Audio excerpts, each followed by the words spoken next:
Good morning. I have come across a question from a lot of members of the Jeep Club and other members that are not members of our club but still like to go out and off-road and Jeep and have a great time. Now, they always see my Jeep weighing down, maybe a little heavy. I carry tools. They ask me, what tools do you carry? So today we're going to talk about, for a new Jeeper, what kind of tools should you carry in order for you to go off-roading and still be safe and get home in one piece. Now, for beginners, it is always good to have a minimal set of tools.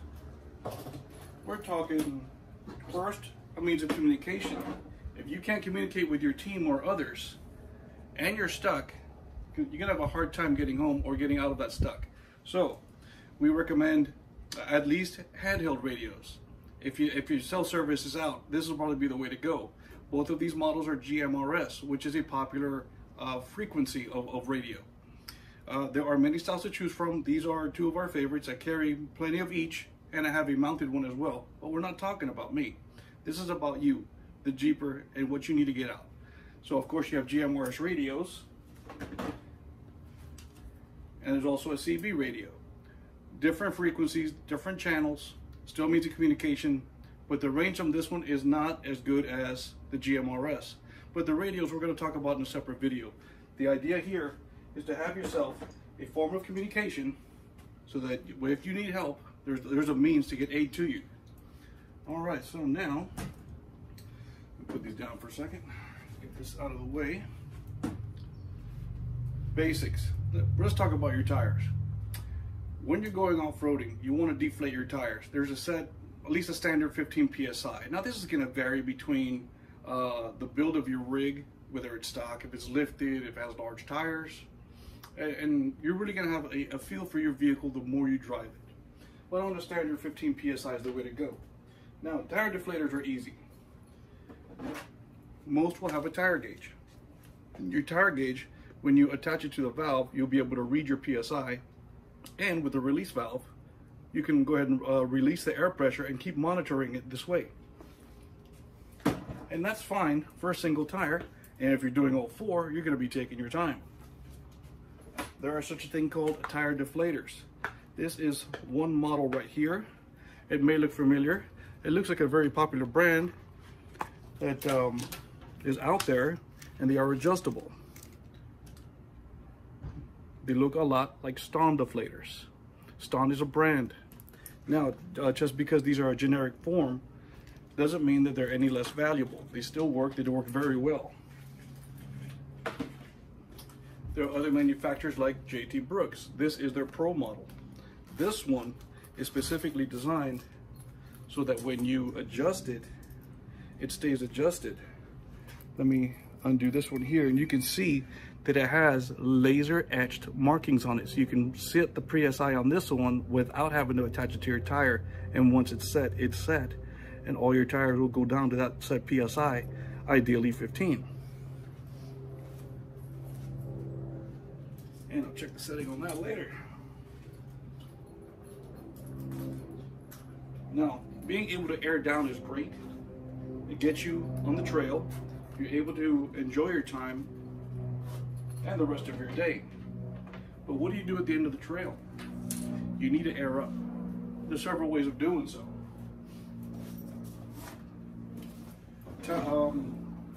Air compressors of several forms. There are the store-bought air compressors that do have a meter. You can set the programming. You can either power it with your cigarette lighter switch, or it has a battery pack, a rechargeable battery. You just set it up to your tire, set the gauge, press the trigger, you're ready to go. It is a compressor. It will fill your air with tire. Again, just like the PSI valve, it is per tire, so you're going to take your time doing this.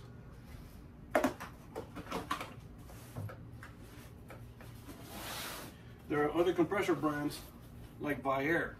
I'm not plugging the brand. This just happens to be the one that I carry on the road with me.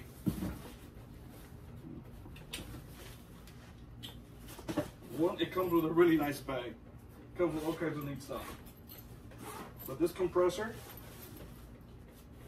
is my friend out in the field. This guy right here I just attach it to my battery. I have a barb for a hose on this end.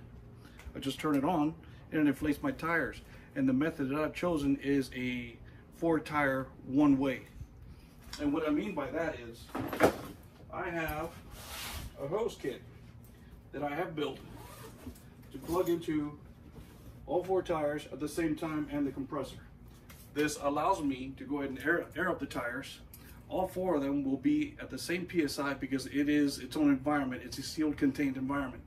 So if I decide to go 29 PSI, all 4 tires at the same time will be 29 PSI, and that's great. Now this particular one I built myself, but you can find models like this if you decide to shop and get curious. Now,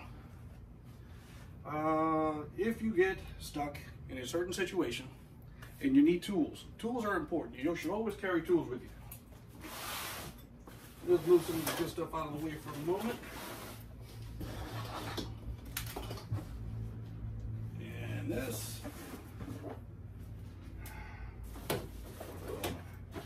Put all my goodies there for now. Put this guy to a side.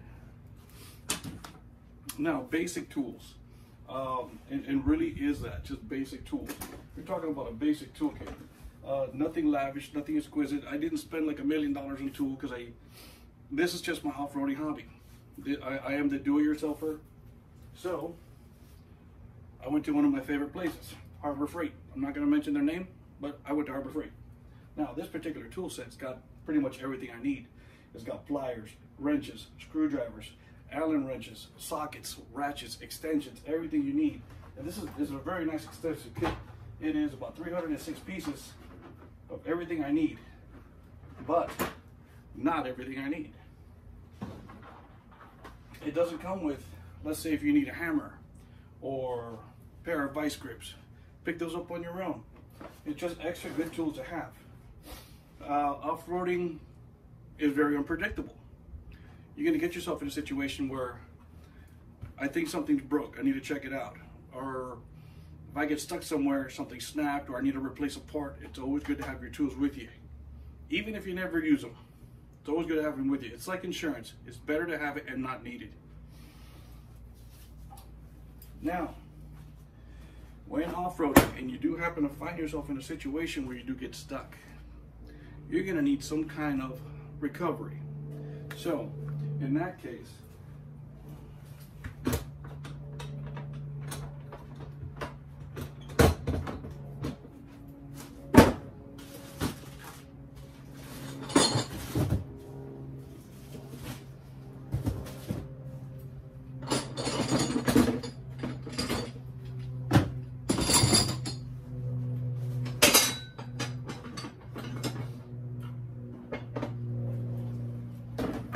when actually doing a recovery, you're going to need several things.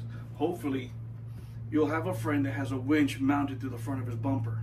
Always a great idea to have a friend with a winch. If you don't have one yourself, find a friend. When you can do the study, decide what you want to do, and finally pick up a winch, go for it. It's best recommended. It's never a safe idea for you to go out your own, but it's always a great idea for you to have your own tools, whether it's helping yourself or you're helping another Jeeper out on the trail. So, that being said, winch is important. Gotta have one. But it's always good to carry a recovery strap, extra D-rings, soft shackle. There's some of these items here where the hard shackle may be too much, and you may actually wind up ruining some form of fixture or metal fabrication. Soft shackle would be the way to go. I carry two tree savers. Now what these are the same as the recovery strap, but these are specifically made to wrap around a tree. You do not want to winch on a tree and not protect the tree. If you start to cut into the trunk, you're going to start to kill the tree, and that's not the idea here. We want to save the trees, of course, because they could be an anchor point. You're saving natural forest life, that kind of thing. So always use a tree saver whenever possible. And of course, the winch is always a great tool there. Now, other little things if you need to dig out. There are several different forms of this, which is my shovel. So I can open it. It'd be awesome. So of course, you just lock it in place. And you got yourself a little shovel. There's so many different forms of this. You can get this one right here. You have the long type that's collapsible. There's so many different tool sets. And a shovel is one of the greatest tools to carry with you in case you need to dig out. A shovel works awesome. Also a good idea if you would have a pickaxe. A pickaxe is going to help you soften up the harder terrain that you just can't dig your shovel into. It's also not a bad idea to have an actual axe in case you need to cut a limb that's in your way. And we're not talking about chopping down a tree. If there is a fallen over limb that's in the way, you can't crawl over it, or you may create some damage to your vehicle, and you don't have a saw, an axe will do just fine. And you can find many of these tools in many different kits. In fact, let me show you something.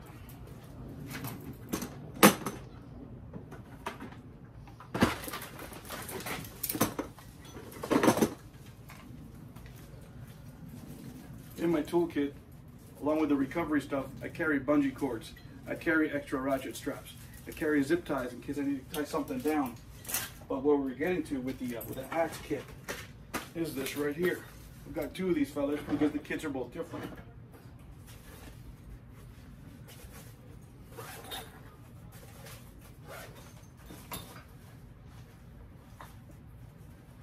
This kit right here actually comes with a full-size shovel head, all the extensions I need to make it a longer shovel, something easier to maneuver instead of just having to squat on your knee with that tiny little shovel. But that one does come in handy in the correct situation. I have another one exactly like this, and it comes with a shovel, and it also comes with an axe head. This one is actually a pickaxe. So we will turn it like this and use this pointy part, swing it down. Now we have a pickaxe. The shovel in this position right here, you can actually use it as a hoe, or of course straighten it out. If it'll let me straighten it out,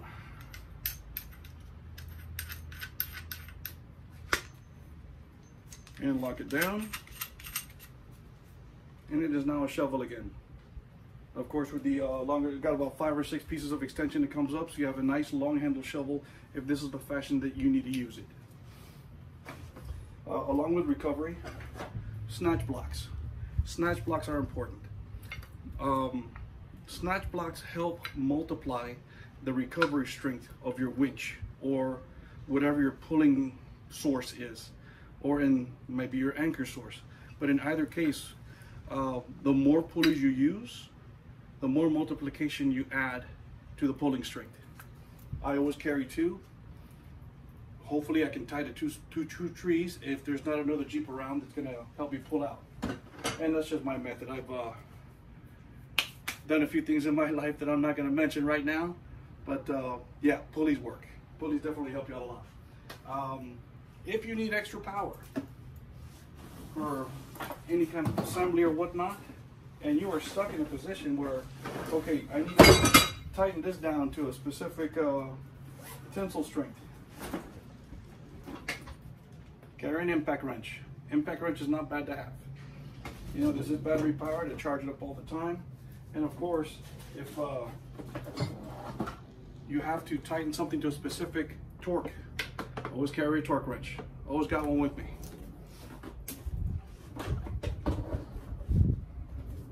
Let me see, I think I covered everything except first aid. First aid is an important one right there, and I'm glad I remembered it. I don't want to leave it behind.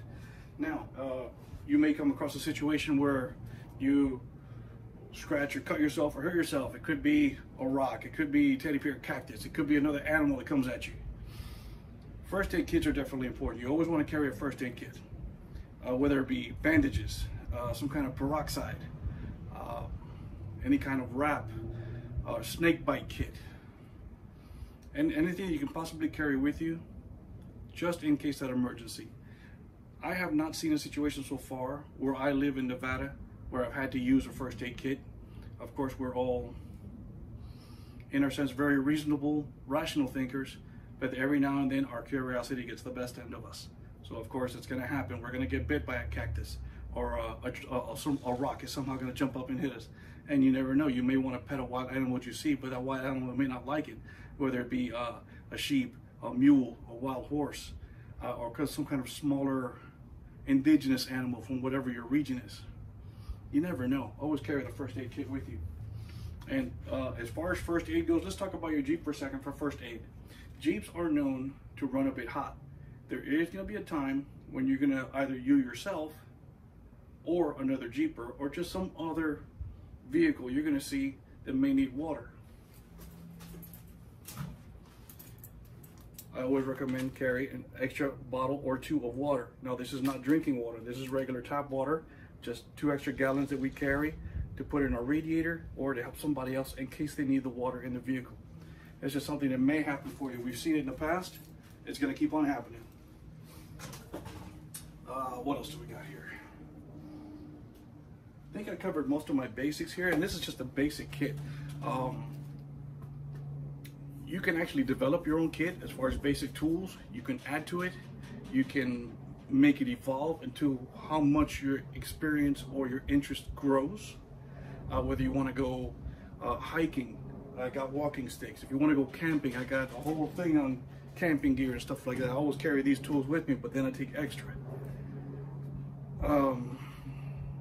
But yeah, your toolkit is really you.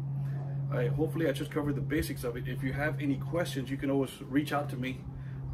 Just leave a comment below. Let me see. I'm trying to think whatever else I got except for a jack in case you get a flat tire. Remember, always have a spare. Always carry a jack with you. Your jack is definitely important to you. Now, depending on the jack you're going to carry, is really up to you and your rig. You may have a stock vehicle. You can use the scissor jack. If you can use a bottle jack, that would be fantastic. If you look at my rig right here, we can see that mine actually has a high lift jack. I always carry it with me. Every time I go off-road, it's not necessarily for me, but I carry this in case there are other vehicles that may be a larger build than mine that may need the help. So I always carry it with me. Man. Let me see. I think that covers it as far as basic tools. Like I said, if you have any questions, I'm always happy to help you out. I'll answer any question you have, and if I can put you in the right direction, I'll definitely help guide you there. Just leave all your comments below. I will answer you as fast as I can. Don't forget to join us or visit our site at desertwranglers.club. We're more than happy to have you come along with us at any given time. If you have any other constructive criticism or anything that you would like to add, please let me know. I am always open for other advice myself. I've been Jeeping only for a few years. As myself, I'm still learning, and I'm always willing to accept new advice or opinions. But thank you very much. I really appreciate you watching this video. If there's anything we can do for you, please contact us. And don't forget to like, subscribe, and share. And again, visit our website at desertwranglers.club.